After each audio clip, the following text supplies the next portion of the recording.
the lowest scoring team in the NHL. I mean, that was second lowest behind Chicago is the Columbus Blue Jackets. They get Yep. six past the Oilers. I mean, overall defensive play. What did you make of it? Let's not put all the blame on Campbell, but a little bit the guys in front of him. Too many breakdowns. I know Darnell Nurse is getting a lot of criticism here today. Yeah. Columbus had 11 goals in their last 5 games coming into tonight, and the Oilers let them score 6. So that's going great. Defensively, yeah, I thought there were some issues. I thought Darnell Nurse had a couple of rough moments. You know, Tyson Barrie made a couple of tough reads, but none of them turned out to be that problematic.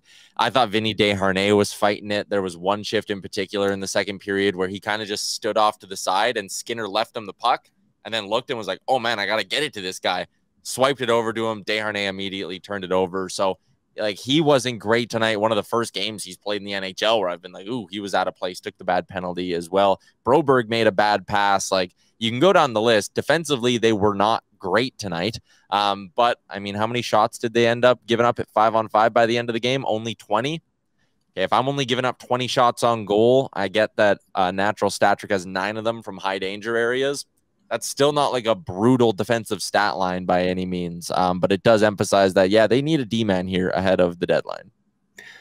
Yeah, 100%. I mean, it's starting to look like Patrick Kane's going to the New York Rangers more and more. He left the team in San Jose. There's moves being made. Got to crank up the urgency a little bit, I think, for Ken Holland. I'm sure he's making phone calls, but we'll wait and see what happens in the next 5.5, 6 days here.